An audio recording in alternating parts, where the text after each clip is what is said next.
Israel और Hamas के बीच युद्ध जल्द खत्म होने के आसार नजर नहीं आ रहे हैं। इजरायल और हमास के बीच जारी जंग में हजारों लोगों की जान जा चुकी है। हमास और इजरायल के बीच युद्ध की वजह से गाजा पूरी तरह तबाह हो चुका है और अब भी इस जंग के खत्म होने के आसार नजर नहीं आ रहे। इजरायल और हमास के बीच जारी इस जंग को रोकने के लिए पूरी दुनिया में कवायद तेज हो चुकी है। जगह जगह प्रदर्शन हो रहे हैं तो कई देश बीच बचाव की कोशिश में जुटे हैं, मगर अभी तक इस युद्ध के अंत के कोई संकेत नहीं दिख रहे। इस बीच गाजा पट्टी में एक इलाके पर इजरायल के ताज़ा हमले में कम से कम 40 लोगों की मौत हो गई और 60 अन्य घायल हो गए। फिलिस्तीनी अधिकारियों ने मंगलवार को ये जानकारी दी। इजरायल ने जिस जगह पर हमला किया है वहां इजरायल हमास युद्ध में विस्थापित हुए फिलिस्तीनियों ने शरण ली हुई है।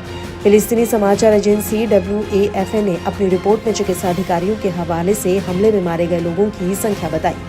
इजरायली सेना ने अल-मवासी इलाके में एक टेंट कैंप में 4 मिसाइलें दागी। यह हमला गाजा के खान यूनिस शहर के अल-मवासी इलाके में किया गया है। इजरायली सेना ने हमले के बारे में कोई विस्तृत जानकारी नहीं दी, लेकिन कहा कि हमला हमास के शीर्ष लड़ाकों को निशाना बनाने के इरादे से किया गया, जो कमान और नियंत्रण केंद्र के भीतर काम कर रहे थे।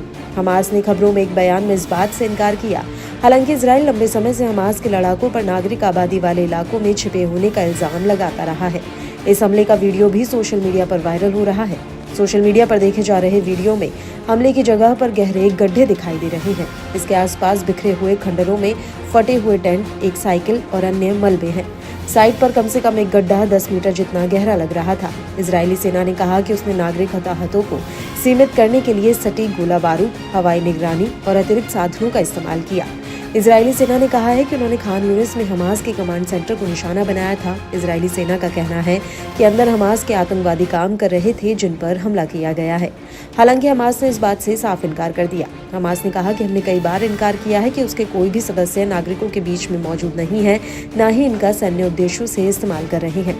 बता दें कि इजरायल और फिलिस्तीनी समूह हमास के बीच 7 अक्टूबर 2023 से जंग छिड़ी हुई है। इसकी शुरुआत तब हुई जब हमास के बंदूकधारियों ने गाजा से इजरायल पर ताबड़तोड़ हमले किए। हमास ने इजरायल पर हमला कर करीब 1200 लोगों को मार दिया था। करीब 250 लोगों को बंधक बनाया गया था।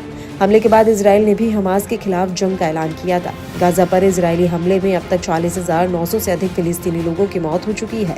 संयुक्त राष्ट्र मानवाधिकार का कहना है कि मरने वालों में अधिकतर महिलाएं और बच्चे हैं। इजरायल और हमास के बीच युद्ध विराम कराने और इजरायली बंधकों को रिहा कराने की कोशिशें जारी हैं। हालांकि गाजा में युद्ध विराम करने की कोशिशें बेहद मुश्किल भरी और ज्यादातर नाकाम साबित होती आ रही हैं।